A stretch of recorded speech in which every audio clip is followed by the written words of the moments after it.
सत श्री अकाल जी, तुसीं वेख रहे हो जी पंजाब हरियाणा हिमाचल ते मैं तुहाडे नाल अनूबीर ते लैके हाज़र हाँ बुलेटिन गुड मॉर्निंग पंजाब ते बुलेटिन दा आगाज़ करांगे इस वेले दी अहम खबर दे नाल। किसानां नूं निर्विघन बिजली देण दे मुद्दे ते जिथे सरकार नूं लगातार घेरा पै रिहा है उत्थे ही PSPCL दे चीफ मैनेजिंग डायरैक्टर दा भी बयान सामने आया है। उन्होंने कहा है कि मुख्यमंत्री के हुक्मां मुताबिक झोने की बजाय रोजाना 8 घंटे निर्विघन बिजली की सप्लाई नूं यकीनी बनाया जा रहा है। उन्होंने कहा कि घरेलू बिजली सप्लाई की वाधी मांग के बावजूद किसानों नूं 8 घंटे बिजली दी जा रही है। खेती संबंधी गतिविधियों लई दी जा रही है बिजली सप्लाई के अंकड़ियां का हवाला देंदे उन्होंने कहा कि सरहदी जोन नूं शनिवार वाले दिन 12.4 घंटे बिजली सप्लाई जबकि उत्तरी जोन नूं 10.3 घंटे बिजली सप्लाई दी गई। विभाग के बुलारे ने दस्सिया कि इस तरह दक्षिणी जोन में पैंदे पटियाला संगरूर बरनाला रोपड़ और मोहाली जिलिਆਂ ਨੂੰ इस समय दौरान औसतन 9.6 घंटे बिजली सप्लाई मिली। बठिंडा फरीदकोट श्री मुक्तसर साहिब और फिरोजपुर के इलाकों में इस दिन औसतन 8.9 घंटे बिजली सप्लाई प्राप्त हुई। इस तरह इस सैक्टर में इस दिन औसतन कुल 9.8 घंटे बिजली सप्लाई दी गई। सारे खेतरों में चज्जी बिजली सप्लाई यकीनी बनाने के लिए सरकार की इस वचनबद्धता दोहराउंदियां चीफ मैनेजिंग डायरैक्टर ने कहा कि लोगों को किसी किस्म की परेशानी तो बचाने लई मांग और सप्लाई समीकरण नूं जल्दी संतुलित करने लई सारे संभव यतन किए जा रहे हैं।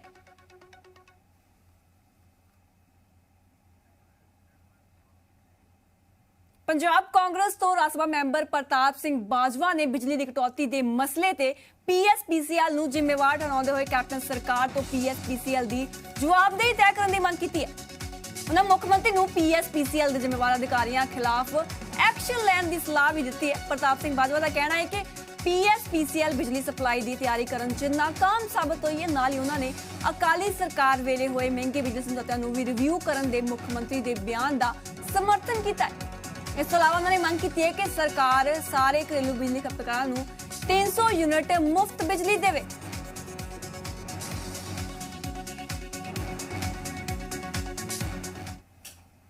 नवजोत सिंह सिद्धू ने एक बार फिर तो ट्वीट किए ने पर इस बार सरकार उत्ते निशाने नहीं साधे बल्कि नसीहत दी है। उन्होंने लिखा है कि पंजाब पहला ही 9,000 करोड़ रुपए सबसिडी दे रहा है ते सानू इस तो अगे वध के 10 तो 12 रुपए प्रति यूनिट की बजाय घरेलू और उद्योगिक खपतकारों को 3 तो 5 रुपए प्रति बिजली यूनिट सप्लाई देनी चाहिए है। इस नाल ही 300 यूनिट मुफ्त और 24 घंटे बिजली सप्लाई लाजमी देनी चाहिए है। यह होना ही चाहिए है अते लागू करना संभव है, यह कहना है नवजोत सिंह सिद्धू का।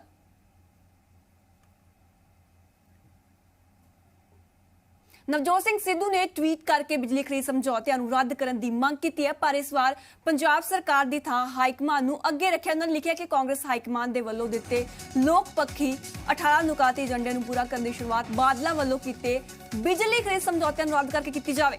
ਇਹਦੇ ਲਈ पंजाब विधान सभा ਵੱਲੋਂ सैशन बुला के राष्ट्रीय पावर एक्सचेंज अनुसार बिजली कीमतां बिना किसी बद्दी लागत तो तय करने ਲਈ कानून बनाया जाए। उधर कांग्रेसी विधायक राजकुमार वेरका ने कहा कि सिद्धू भी कांग्रेस के एजेंडे के नाल ने ते पुराने समझौते रद्द होने चाहिए ने।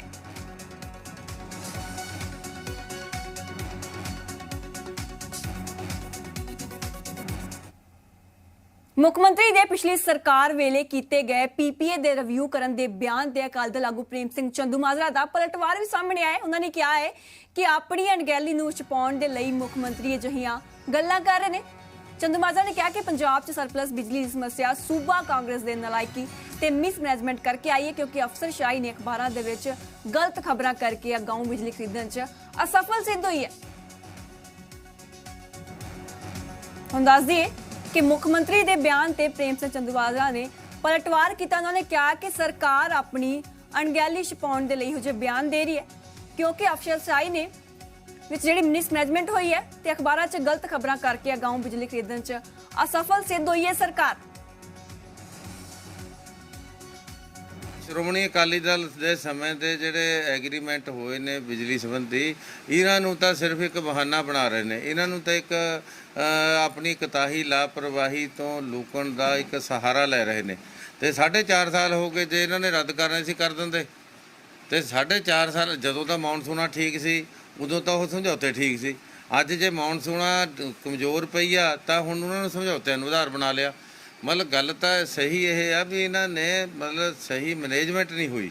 अज बिजली बोर्ड दे विच मेरा ख्याल 30% ਜੇਈ ਰਹਿ ਗਏ, 70% ਜੇਈ ਦੀਆਂ ਪੋਸਟਾਂ ਹੀ ਨਹੀਂ ਭਰੀਆਂ ਗਈਆਂ ਤੇ ਜਿਹੜੀ ਵਰਕ ਫੋਰਸ ਆ, ਲੇਬਰ ਆ, ਵਰਕ ਚਾਰਜ ਆ, ਉਹ ਹੈ ਹੀ ਨਹੀਂ।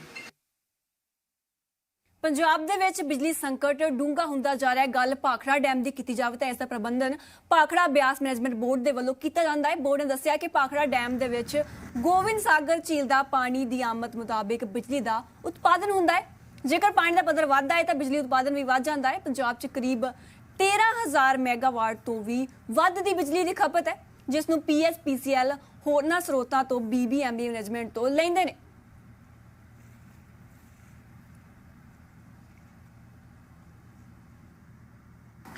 ਜਿਹੜਾ ਹੁਣ ਦੇਖੋ ਇਨਫਲੋ ਤਾਂ ਚੰਗੇ ਹੋ ਹੀ ਗਏ ਆ ਤੇ ਸਾਨੂੰ ਜੋ IMD ਨੇ ਫੋਰਕਾਸਟਿੰਗ ਵੀ ਕੀਤੀ ਆ, ਅੱਛੀ ਰੇਨਫਾਲ, ਨਾਰਮਲ ਰੇਨਫਾਲ ਦੀ ਕੀਤੀ ਆ ਤੇ ਹੁਣ ਜਿਹੜੇ ਇਹ ਦਿਨ ਜਿਹੜੇ ਹੈਗੇ ਇਹਦੇ ਵਿੱਚ ਸਾਨੂੰ ਜਿੰਨੀ ਕੁ ਸਨੋ ਮਿਲਟ ਆ, ਟੈਂਪਰੇਚਰ ਉਹਦੇ ਨਾਲ ਇਨਫਲੋ ਜਿਵੇਂ ਤੁਹਾਨੂੰ ਮੈਂ ਦੱਸਿਆ ਕਿ ਵਧਣੇ ਸ਼ੁਰੂ ਹੋ ਗਏ ਆ, ਉਹ ਆਉਣੇ ਸ਼ੁਰੂ ਹੋ ਗਏ ਆ ਔਰ ਨੈਕਸਟ ਵੀਕ ਤੋਂ ਸਾਨੂੰ ਜਿਹੜਾ ਹੋਪ ਹੈ ਕਿ ਜਿਹੜਾ ਬਰਸਾਤ ਜਿਹੜੀ ਸਟਾਰਟ ਹੋ ਜਾਏਗੀ ਤੇ ਸਾਡੇ ਡੈਮਾਂ ਦੀ ਜਿਹੜੀ ਫਿਲਿੰਗ ਸਟਾਰਟ ਹੋ ਜਾਏਗੀ। ਜਿਹੜੀ ਸਾਡੇ ਕੋਲੋਂ ਬਿਜਲੀ ਜਿਹੜੀ ਫालतू ਮੰਗੀ ਗਈ ਹੈ, ਇਹ ਤਾਂ ਸਾਡੇ ਜਿਹੜਾ ਪਾਵਰ ਕੰਟਰੋਲਰ ਹੈ, ਡਿਮਾਂਡ ਉੱਥੇ ਜਾਂਦੀ ਹੈ ਜਾਂ ਬੋਰਡ ਆਫਿਸ ਦੇ ਵਿੱਚ ਡਿਮਾਂਡ ਆਂਦੀ ਹੋਏਗੀ। As incharge of power house, ਪਾਣੀ ਦੇ ਹਿਸਾਬ ਨਾਲ ਜਿੰਨੀ ਜਨਰੇਸ਼ਨ ਅਸੀਂ ਚਾਹੀਦੀ ਹੈ, ਅਸੀਂ ਮੈਕਸਿਮਮ ਜਨਰੇਸ਼ਨ ਦੇ ਰਹੇ ਹਾਂ। ਪੰਜਾਬ ਦੇ ਵਿੱਚ ਬੀਜੇਪੀ ਆਗੂਆਂ ਤੇ ਹੋ ਰਹੇ ਜਾਨਲੇਵਾ ਹਮਲਿਆਂ ਲੈ ਕੇ ਪੰਜਾਬ ਬੀਜੇਪੀ ਪ੍ਰਧਾਨ ਅਸ਼ਵਨੀ ਸ਼ਰਮਾ ਨੇ ਮੁੱਖ ਮੰਤਰੀ ਨੂੰ ਪੱਤਰ ਲਿਖ ਕੇ ਮਿਲਣ ਦਾ ਸਮਾਂ ਮੰਗਿਆ। ਇਸ ਬਾਬਤ ਜਾਣਕਾਰੀ ਦਿੰਦੇ ਹੋਏ ਪੰਜਾਬ ਬੀਜੇਪੀ ਦੇ ਜਨਰਲ ਸਕੱਤਰ ਜੀਵਨ ਗੁਪਤਾ ਨੇ ਕਿਹਾ ਕਿ ਬੀਤੇ ਕਰੀਬ 1 ਸਾਲ ਤੋਂ ਬੀਜੇਪੀ ਦੇ ਕਈ ਆਗੂਆਂ ਦੇ ਦਫ਼ਤਰਾਂ ਤੇ ਸਮਾਗਮਾਂ ਦੌਰਾਨ ਕਾਂਗਰਸੀ ਸਮਰਥਕ ਸ਼ਰਾਰਤੀ ਅਨਸਰਾਂ ਦੇ ਵੱਲੋਂ ਕਾਤਲਾਨਾ ਹਮਲੇ ਕੀਤੇ ਗਏ ਨੇ। ਉਹਨਾਂ ਨੇ ਇਲਜ਼ਾਮ ਲਗਾਇਆ ਕਿ ਪੁਲਿਸ ਸਾਹਮਣੇ ਸਾਰੇ ਹਮਲੇ ਹੁੰਦੇ ਨੇ, ਪਰ ਫਿਰ ਵੀ ਪੁਲਿਸ ਅਣਪਛਾਤਿਆਂ ਖਿਲਾਫ ਮਾਮਲਾ ਦਰਜ ਕਰਦੀ, ਜਿਸ ਤੋਂ ਕਿ ਸਾਫ਼ ਹੈ ਕਿ ਸੂਬੇ ਦੀ ਕਾਨੂੰਨ ਵਿਵਸਥਾ ਪੂਰੀ ਤਰ੍ਹਾਂ ਨਾਲ ਚਰਮਰਾ ਗਈ ਹੈ। ਪੰਜਾਬ 'ਚ ਜੰਗਲ ਰਾਜ ਬਣਿਆ ਹੋਇਆ ਹੈ, ਅਪਰਾਧੀਆਂ ਨੂੰ ਪੁਲਿਸ ਦਾ ਕੋਈ ਖੌਫ ਨਹੀਂ ਰਿਹਾ। ਹੁਣ ਦੱਸ ਦਈਏ ਕਿ ਬੀਤੇ ਦਿਨੀ ਬੀਜੇਪੀ ਦੇ ਸੀਨੀਅਰ ਆਗੂ ਹਰਜੀਤ ਗਰੇਵਾਲ ਦੀ ਝੋਨੇ ਦੀ ਫਸਲ ਕਿਸਾਨ ਜਥੇਬੰਦੀਆਂ ਦੀ ਆੜ 'ਚ ਕੁਝ ਲੋਕਾਂ ਨੇ ਬਰਬਾਦ ਕਰ ਦਿੱਤੀ ਸੀ। ਪੁਲਿਸ ਦੀ ਅੱਖਾਂ ਹੇਠ ਸਭ ਕੁਝ ਹੋ ਰਿਹਾ ਸੀ, ਪਰ ਪੁਲਿਸ ਕਾਰਵਾਈ ਦੇ ਨਾਂ ਤੇ ਸਿਰਫ ਖਾਨਾਪੂਰਤੀ ਕਰ ਰਹੀ ਹੈ, ਇਹ ਕਹਿਣਾ ਹੈ ਬੀਜੇਪੀ ਦਾ।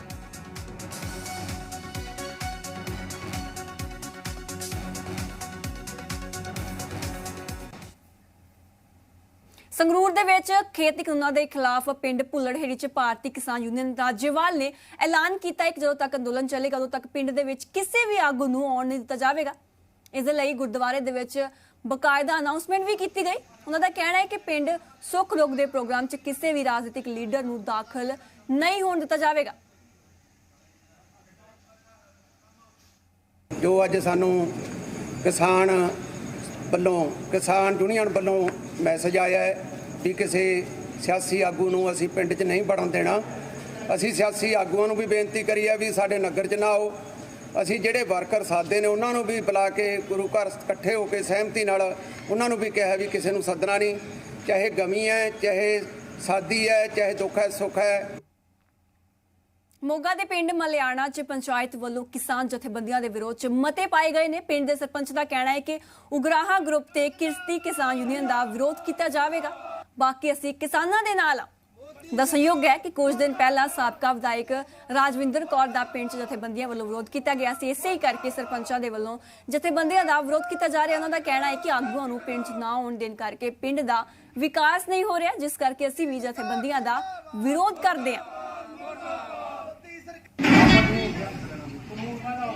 ਉਹਦੇ 'ਚ ਮਤੇ 'ਚ ਕੋਈ ਨਹੀਂ ਲਿਖਿਆ ਜੀ। ਅਸੀਂ ਸਿਰਫ ਕਿਸਾਨ ਜਿਹੜੀ ਸਾਡੇ ਪਿੰਡ ਦੀ ਕਿਸਾਨ ਜਥੇਬੰਦੀ ਉਹਦਾ ਅਸੀਂ ਬਾਈਕਾਟ ਕੀਤਾ, ਹੋਰ ਕੋਈ ਗੱਲ ਨਹੀਂ। ਸਾਡਾ ਇਹਨਾਂ ਨਾਲ ਹੀ ਕਿਸਾਨ ਜਥੇਬੰਦੀਆਂ ਬਾਕੀ ਸਾਰੀਆਂ ਦੇ ਅਸੀਂ ਨਾਲ ਆਂ ਜੀ। ਉਹਨਾਂ ਨੇ ਗੁਰਦੁਆਰਾ ਸਾਹਿਬ ਅਨਾਉਂਸ ਕਰਾਈ ਵੀ Ugrahan group, Kirti Kisan union group ਦੋਨੇ ਬੋਰਡ ਵਾਲੀ ਧਰਮਸ਼ਾਲਾ 'ਚ ਪਹੁੰਚਦੇ ਹੋ ਜਾਣ ਵੀ ਕੋਈ ਮੀਟਿੰਗ ਆ।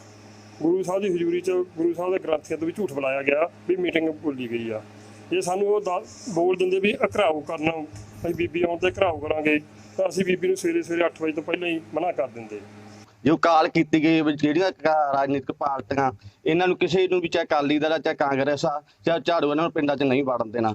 ਤੇ ਸਾਡੇ ਪਿੰਡ 'ਚ ਕੱਲ ਰਾਜਵਿੰਦਰ ਕੌਰ ਭਾਗੀ ਕੇ ਹਲਕਾ ਇੰਚਾਰਜ ਕਾਂਗਰਸ ਉਹ ਆ ਰਹੇ ਸੀਗੇ। ਉਹਨਾਂ ਦੇ ਵਿਰੋਧ 'ਚ ਅਸੀਂ ਜੋ ਇਹਨਾਂ ਨੇ ਵੋਟਾਂ ਵੇਲੇ ਵਾਅਦੇ ਕੀਤੇ ਸੀ ਉਹਨਾਂ ਨੂੰ ਸਵਾਲ ਜਵਾਬ ਪੁੱਛਣ ਲਈ ਅਸੀਂ ਕਿਸਾਨ ਇਕੱਠੇ ਹੋਏ ਸੀਗੇ। ਤੇ ਹੁਣ ਗੱਲ ਕਰਾਂਗੇ ਅੰਮ੍ਰਿਤਸਰ ਦੇ, ਜਿੱਥੇ ਕਿ ਕੇਂਦਰ ਸਰਕਾਰ ਦੇ ਨਾਲ ਅਡਾਨੀ ਅਤੇ ਅੰਬਾਨੀ ਦਾ ਵਿਰੋਧ ਵੀ ਲਗਾਤਾਰ ਜਾਰੀ ਹੈ, ਜਿਸ ਦੇ ਚੱਲਦਿਆਂ ਕਿਸਾਨਾਂ ਵੱਲੋਂ ਹੋਲਸੇਲ ਤੇ ਰਿਟੇਲ ਮਾਲ ਬੈਸਟ ਪ੍ਰਾਈਸ 'ਚ ਕੀਤੀ ਗਈ ਰੇਟ। ਕਿਸਾਨਾਂ ਦਾ ਕਹਿਣਾ ਹੈ ਕਿ ਸੂਬੇ ਭਰ 'ਚ ਕਿਤੇ ਵੀ ਅਡਾਨੀ ਅਤੇ ਅੰਬਾਨੀ ਦੇ ਉਤਪਾਦਾਂ ਦੀ ਵਿਕਰੀ ਨਹੀਂ ਕਰਨ ਦਿੱਤੀ ਜਾਵੇਗੀ।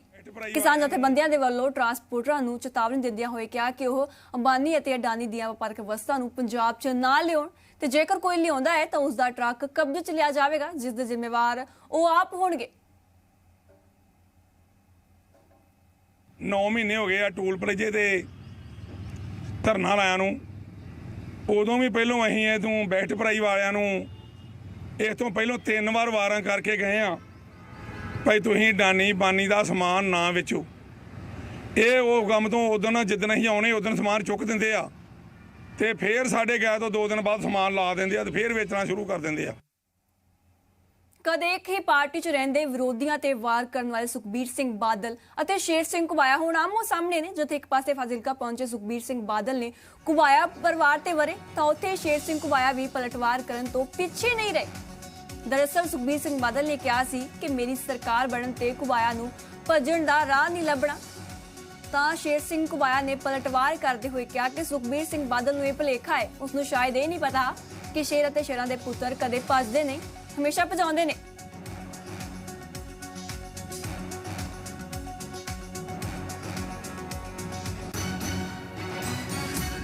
ਆ ਜਿਹੜੇ ਇੱਥੋਂ ਦਾ ਐਮਐਲਏ ਹੈ, ਮੈਂ ਨਾਲ ਹੀ ਲੈਣਾ ਚਾਹੁੰਦਾ, ਰਹਿ ਗਏ 6 ਮਹੀਨੇ ਆ ਲੱਭਣਾ ਨਹੀਂ, ਗਲੀ ਲੱਭਣੀ ਨਹੀਂ, ਕਿੱਥੋਂ ਭੱਜੂਗਾ ਕਿੱਧਰਲੇ ਪਾਸੇ। ਤੁਹਾਨੂੰ ਇਹ ਵੀ ਨਹੀਂ ਪਤਾ ਕਿ ਸ਼ੇਰ ਤੇ ਸ਼ੇਰਾਂ ਦੇ ਪੁੱਤਰ ਕਦੇ ਭੱਜਦੇ ਨਹੀਂ ਹੁੰਦੇ, ਭਜਾਉਂਦੇ ਹੁੰਦੇ ਆ। ਇਸ ਕਰਕੇ ਮੇਰਾ ਚੈਲੰਜ ਹੈ ਕਿ ਅਸੀਂ ਜਿਹੜਾ ਇਹਨੂੰ ਭਜਾ ਕੇ ਵਿਖਾਵਾਂਗੇ ਅਗਲੀ ਵਾਰ ਤੂੰ ਸਰਕਾਰ ਤੇ ਤੂੰ ਨੇੜੇ ਵੀ ਨਹੀਂ ਪਹੁੰਚਣਾ, ਤੂੰ ਕਹਿ ਰਿਹਾ ਮੈਂ ਇਹ ਕਰੂੰਗਾ ਯੂੰ ਕਰੂੰਗਾ, ਬਿਲਕੁਲ ਹੀ ਨਹੀਂ। ਮੈਂ ਤਾਂ ਲੜਨਾ ਚਾਹੀਦਾ ਜਿਹੜਾ 90,000 80,000 ਦੀ ਵੋਟ ਨਾਲ ਜਲਾਲਾਬਾਦ ਤੋਂ ਇਲੈਕਸ਼ਨ ਜਿੱਤਿਆ ਹੋਵੇ ਤੇ ਉਹ ਫਿਰ ਜ਼ਿਆਦਾ ਛੱਡ ਕੇ ਜਾਵੇ ਤਾਂ ਫਿਰ ਉਸ ਤੋਂ ਮਾੜਾ ਕੋਈ ਹੋਰ ਹੋ ਸਕਦਾ। ਉਹ ਲੜੇ, ਫਿਰ ਉਹਨੂੰ ਦੱਸਾਂਗੇ ਵੀ ਕਿਵੇਂ ਇਹ ਹੁਣ ਕੀ ਹਾਲਾਤ ਤੇਰੇ।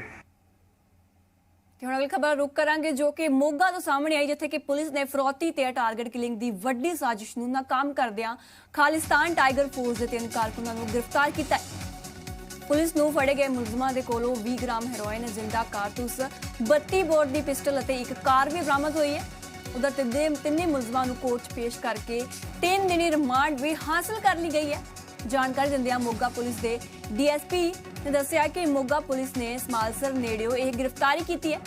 ਪੁਲਿਸ ਨੂੰ ਇੱਕ ਸੂਚਨਾ ਮਿਲੀ ਸੀ ਕਿ ਅਰਸ਼ ਡਾਲਾ ਨੇ ਫਿਰੋਜ਼ਪੁਰ ਦੇ ਤਲਵੰਡੀ ਭਾਈ ਵਿਖੇ ਮਠਿਆਈ ਦੀ ਦੁਕਾਨ ਦੇ ਮਾਲਕ ਨੂੰ ਧਮਕੀ ਭਰੀਆਂ ਫੋਨ ਕਾਲਸ ਅਤੇ ਮਾਰਨ ਦਾ ਡਰਾਵਾ ਦੇ ਕੇ 30 ਲੱਖ ਰੁਪਏ ਦੀ ਫਿਰੌਤੀ ਦੀ ਮੰਗ ਕੀਤੀ ਸੀ। ਉਹਨਾਂ ਨੇ ਕਿਹਾ ਕਿ ਅਰਸ਼ ਨੇ ਇਹਨਾਂ 3 ਮੁਲਜ਼ਮਾਂ ਨੂੰ ਮਠਿਆਈ ਦੀ ਦੁਕਾਨ ਦੇ ਮਾਲਕ ਤੋਂ ਫਿਰੌਤੀ ਇਕੱਠੀ ਕਰਨ ਦਾ ਕੰਮ ਸੌਂਪਿਆ ਸੀ, ਜਿਸ ਤੋਂ ਬਾਅਦ ਇਹਨਾਂ 3 ਮੁਲਜ਼ਮਾਂ ਨੂੰ ਫੜਨ ਲਈ ਸੰਯੁਕਤ ਪੁਲਿਸ ਟੀਮਾਂ ਤੈਨਾਤ ਕੀਤੀਆਂ ਗਈਆਂ ਸਨ ਤੇ ਇਹ ਕਾਰਵਾਈ ਕੀਤੀ ਗਈ।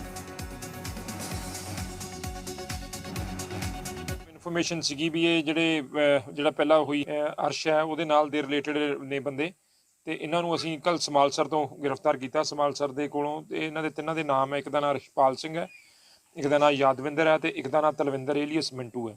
ਇਹਨਾਂ ਦੇ ਪਹਿਲਾਂ ਵੀ ਪਰਚੇ ਪੁਰਚੇ ਨੇ ਦਰਜ, ਲੜਾਈ ਝਗੜੇ ਦੇ ਵੀ ਹੈਗੇ ਆ, ਚਿੱਟੇ ਵੀ, ਤੇ ਇੱਕ ਦੇ ਵਿੱਚੋਂ ਯਾਦਵਿੰਦਰ ਦਾ ਗੌਂਡਰ ਦੇ ਨਾਲ ਵੀ ਲਿੰਕ ਸੀਗਾ, ਜਿਹੜਾ ਆਪਣਾ ਗੌਂਡਰ ਲਿੰਕ ਸੀ। ਉਹਨੇ ਤਾਂ ਹੀ ਇਹੋ ਜਿਹੇ ਬੰਦੇ ਨੂੰ ਹੀ ਉਹ ਸਿਲੈਕਟ ਕਰਦੇ ਆ। ਫੋਨ ਕੀਤਾ ਸੀ, ਇਹ ਫਰੌਤੀ ਲੈਣ ਆਏ ਸੀ 30 ਲੱਖ ਰੁਪਏ ਦੀ ਉੱਥੋਂ ਤਲਵੰਡੀ ਭਾਈ ਤੋਂ, ਤੇ ਉਸ ਤੋਂ ਬਾਅਦ ਇਹਨਾਂ ਨੂੰ ਅਸੀਂ ਗ੍ਰਿਫਤਾਰ ਕੀਤਾ।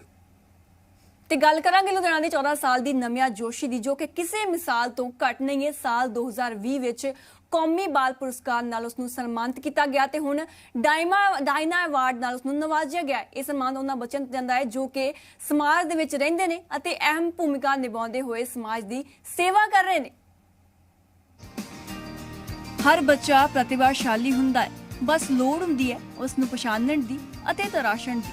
ਮਾਤਾ ਪਿਤਾ ਹੋਣ ਦੇ ਨਾਤੇ ਉਹਨਾਂ ਦਾ ਸਾਥ ਦੇਣ ਦੀ ਅਤੇ ਹੱਲਾਸ਼ੇਰੀ ਦੇਣ ਦੀ। ਫਿਰ ਬੱਚੇ ਨਿਰੰਤਰ ਅੱਗੇ ਵਧਦੇ ਜਾਂਦੇ ਨੇ ਅਤੇ ਮਾਤਾ ਪਿਤਾ ਤੇ ਦੇਸ਼ ਦਾ ਨਾਮ ਰੋਸ਼ਨ ਕਰਦੇ ਜਾਂਦੇ ਨੇ। ਤੇ ਅਜਿਹੀ ਵਿਲੱਖਣ ਪ੍ਰਤਿਭਾ ਦੀ ਮਾਲਕ ਹੈ 14 ਸਾਲਾਂ ਦੀ ਨਮਿਆ ਜੋਸ਼ੀ, ਜਿਸ ਨੇ ਦੇਸ਼ ਅਤੇ ਦੁਨੀਆ ਵਿੱਚ ਨਾ ਸਿਰਫ ਆਪਣੇ ਮਾਂ-ਬਾਪ ਦਾ ਬਲਕਿ ਪੰਜਾਬ ਦਾ ਨਾਮ ਵੀ ਰੋਸ਼ਨ ਕੀਤਾ ਹੈ।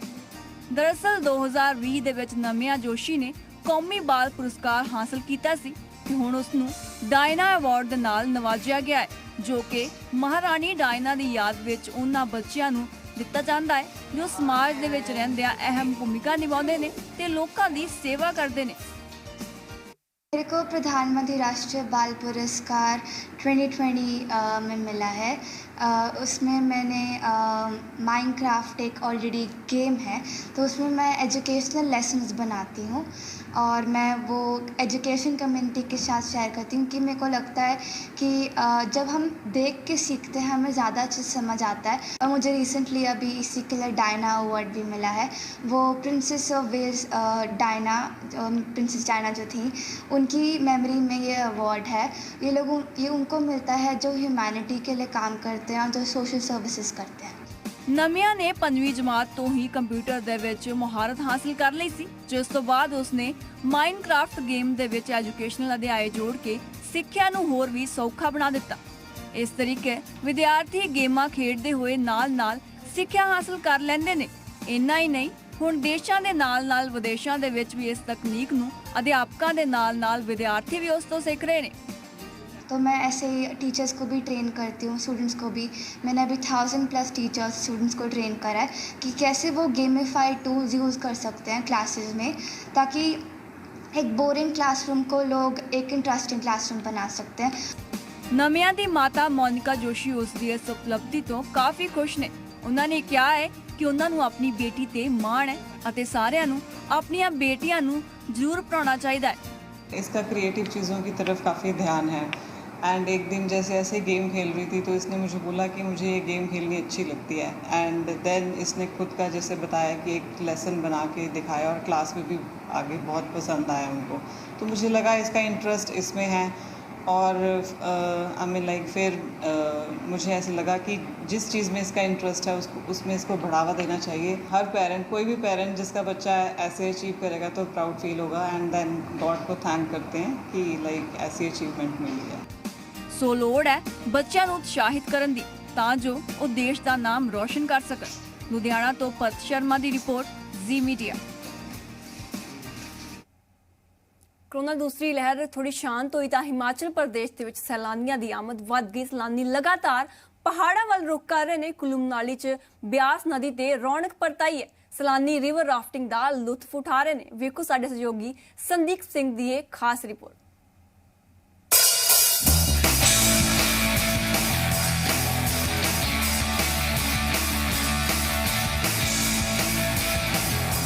हिमाचल प्रदेश में राहत के बाद जो है वो लगातार सैलानियों का आना शुरू हो चुका है।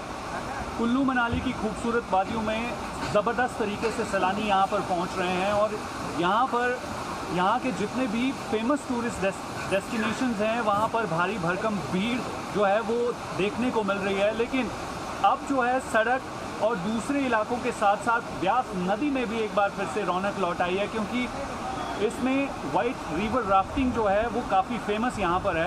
तो वाइट रिवर राफ्टिंग में सैलानी किस तरीके से लुत्फ उठा रहे हैं और ग्राउंड ज़ीरो से इस रोमांच की क्या तस्वीर है, जी मीडिया की टीम खास इसी पेशकश को दिखाने के लिए यहाँ पर पहुँची है। आज हम आपको इस रोमांच के एक ऐसे सफ़र पर लेकर चलेंगे जो इस वक्त कुल्लू मनाली की इस ब्यास नदी में होने वाली रिवर राफ्टिंग को लेकर है।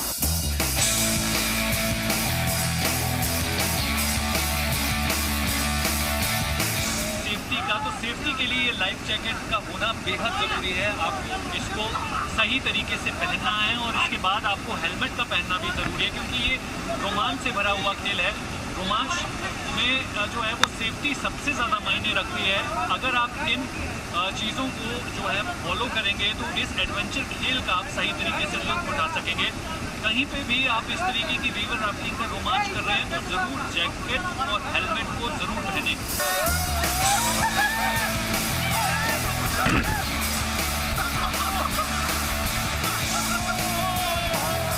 तो मेरे को यहाँ पे लगभग 11 से 12 साल हो चुके हैं और 11-12 सालों से मतलब मैं राफ्टिंग कर रहा हूँ। तो किस तरीके से टूरिस्ट का फ्लो बढ़ा है और काफ़ी लंबे समय से आपकी रोज़गार जो है वो बंद पड़ा था?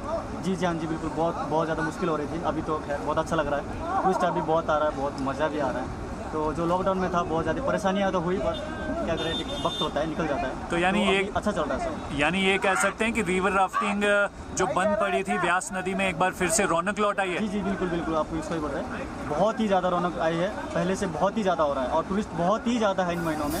और बहुत मौत कर दी हो जाएगा रखी टाइट पाना फिर।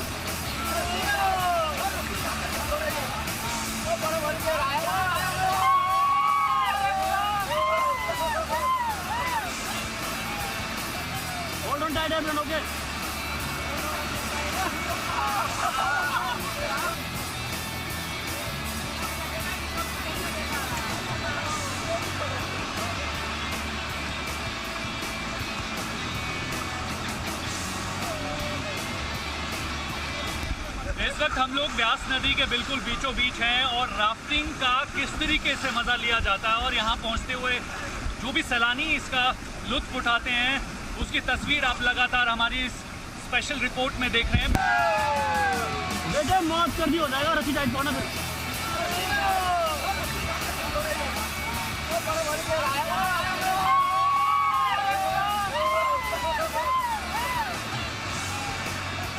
Hold on tight everyone, okay.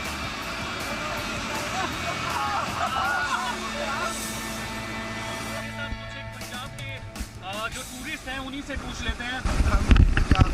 से पहली बार राफ्टिंग का एक्सपीरियंस कर रहे हैं, मजा आ रहा है? बहुत मजा आ रहा है, बहुत। आपका क्या नाम है, कहाँ से हो? जोर से बोलो। यूएस। ओके, तो पहली बार मनाली आए हो, तो what do you want to say to the viewers कि कैसे जो है वो राफ्टिंग का मजा लिया जा सकता है मनाली में? I would say it's real fun. I mean, but it's alright. ठंडा है, पहली बार आए हैं, तो अच्छा व्यू है। अच्छा। बिल्कुल। तो आप ये देख सकते हैं कि जिस तरीके से रोमांच के इस सफ़र में हम लगातार आगे की तरफ बढ़ रहे हैं, तो कैसे कैसे नज़ारों से जो है वो सैलानी इस राफ्टिंग का लुत्फ ले सकते हैं, वो तस्वीरों के ज़रिए समझा जा सकता है।